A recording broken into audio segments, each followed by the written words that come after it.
질문 없는 계시. 그날에는 너희가 아무것도 내게 묻지 아니하리라.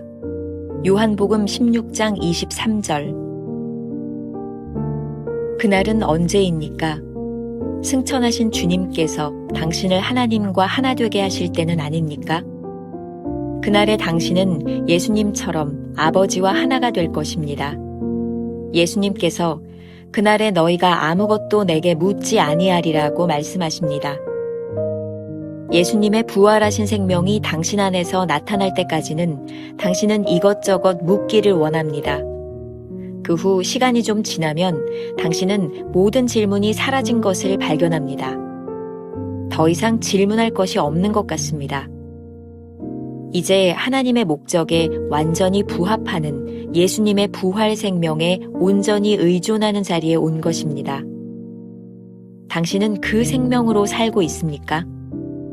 아니라면 그 이유는 무엇입니까?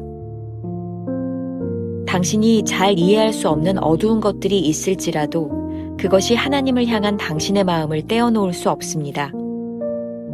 그날에는 너희가 아무것도 내게 묻지 아니하리라. 당신은 물을 필요가 없습니다. 당신은 하나님께서 주의 뜻에 따라 모든 것을 이루어 가신다는 것을 분명히 확신하기 때문입니다. 당신의 마음 상태는 실제로 요한복음 14장 1절처럼 될 것이고 더 이상 질문할 것이 없어집니다. 너희는 마음에 근심하지 말라. 하나님을 믿으니 또 나를 믿으라. 이상하게 당신과 하나님 사이에 무언가 끼어들면 당신의 지성으로 설명하려고 하지 말고 당신 속의 성향 가운데 무엇이 잘못되었는가를 찾으십시오. 당신의 성향이 예수님의 생명에 기꺼이 항복하면 당신은 아버지와 더 이상의 거리를 느끼지 않게 되며 완벽하게 다 이해가 될 것입니다. 왜냐하면 주님께서 당신을 아버지와 하나 되게 하셨기 때문입니다. 그날에는 너희가 아무것도 내게 묻지 아니하리라. 오늘은 5월 28일 질문 없는 계시라는 제목으로 말씀을 나누어 보겠습니다. 오늘 한 가지 주제로 다루어 보겠습니다. 질문이 필요 없는 때. 챔버스는 이전 묵상에서 주님이 우리에게 말씀하시지 않는 이유에 대해 언급한 적이 있습니다. 우리가 아직 그것을 감당할 수 없을 때, 아직 믿을 수 없을 때 주님은 우리에게 다 말씀하지 않으십니다. 오늘 본문에 나오는 그날이라는 부분이 있습니다. 그날은 언제일까요? 우리가 주님께 아무것도 물을 필요가 없는 때가 그날입니다. 그날은 예수님처럼 우리가 아버지와 하나가 되는 날입니다. 주님의 생명이 우리 안에 없을 때에는 여러 가지 질문들이 있습니다. 아직 우리가 아버지의 뜻을 다 알지 못하기 때문이죠. 하지만 주님의 부활 생명과 완전히 연합하는 때가 오면 우리는 더 이상 질문할 필요가 없을 것입니다. 이미 온전하신 하나님의 뜻이 무엇인지 알기 때문입니다. 출애굽기 3장 11절부터 15절에 보면 모세가 하나님께 소명을 받는 장면이 나옵니다. 이 말씀 가운데서 모세는 자꾸 하나님께 묻고 있습니다. 하나님은 왜 모세에게 계속해서 대답하고 설명하고 있으실까요? 모세가 아직 하나님의 뜻을 완전히 이해하지 못하고 있었기 때문입니다. 챔버스의 글을 보겠습니다. 당신은 물을 필요가 없습니다. 당신은 하나님께서 주의 뜻에 따라 모든 것을 이루어 가신다는 것을 분명히 확신하기 때문입니다. 챔버스는 하나님께서 주의 뜻을 따라 모든 것을 이루어 가신다는 확신이 우리 안에 있다면 물을 필요가 없다고 말합니다. 하나님이 이스라엘 백성을 구원하시기 위해 모세를 부르셨을 때 아직 그에게는 하나님이 그분의 뜻을 따라 모든 것을 이루어 가시리라는 확신이 없었던 것이죠.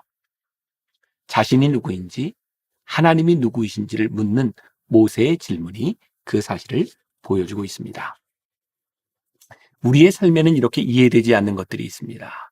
그때마다 우리에게 많은 질문이 생깁니다.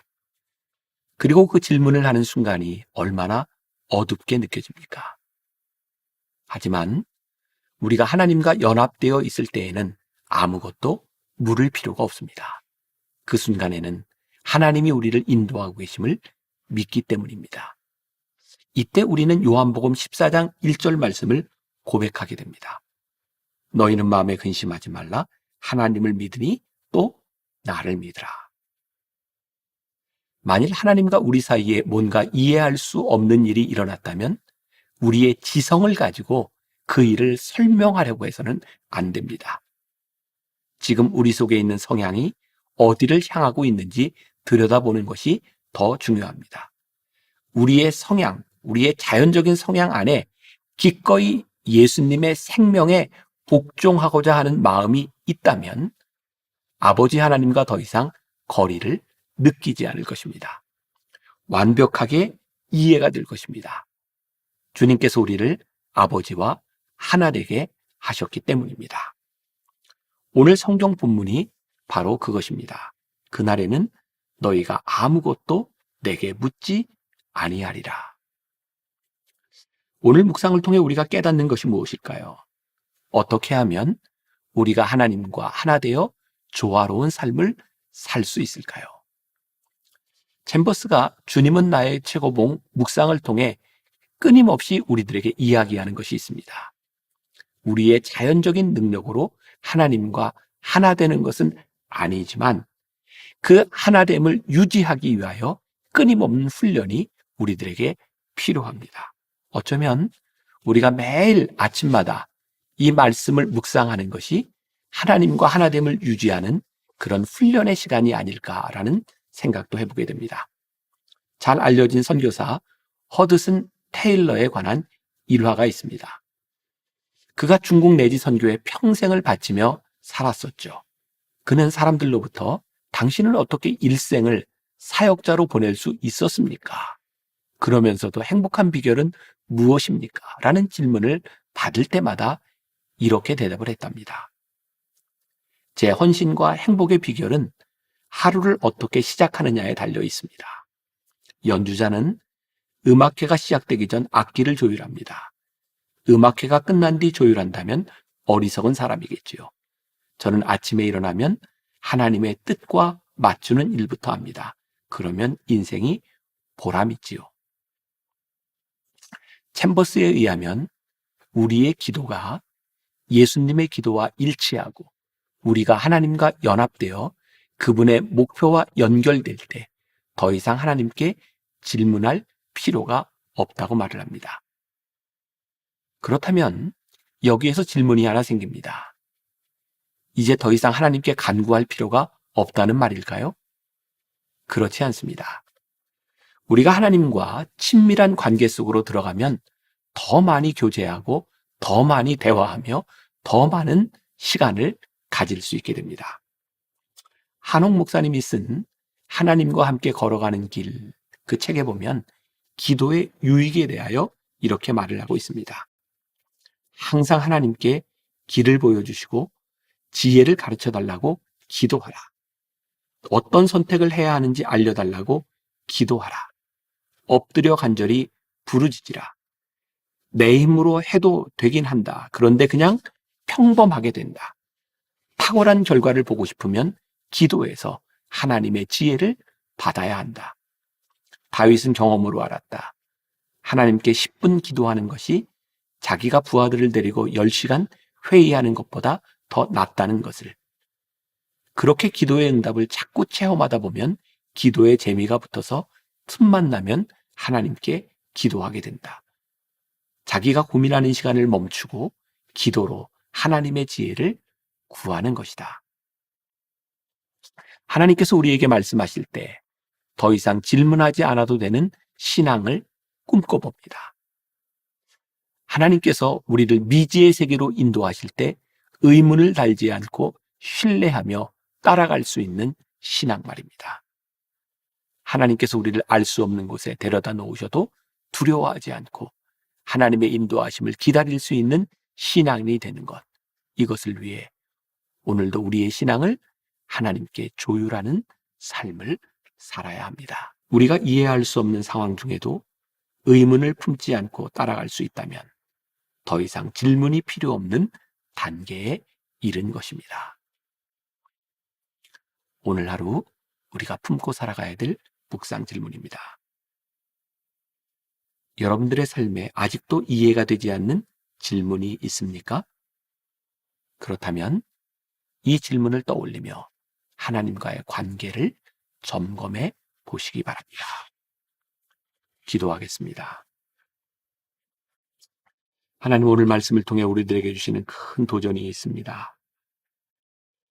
하나님께서 우리들에게 말씀하실 때, 하나님께서 우리를 인도하실 때 우리에게는 참 의문들이 있었는데 우리가 그 의문 없는, 질문 없는 신앙의 단계로 들어갈 수 없을까요? 하나님과의 친밀함, 하나님이 내 안에 계셔서 나를 인도하심이 더 이상 내 인생에 질문이 없는 하나님과 동행하는 그런 삶이 되기를 간절히 소원합니다. 오늘 하루 우리의 인생에 참 많은 일들이 일어날 텐데 그 일들 가운데서 의문과 질문이 아니라 하나님을 기대하며 신뢰하며 걸어가는 우리의 인생 발걸음이 되게 하여 주옵소서. 예수님의 이름으로 기도합니다. 아멘.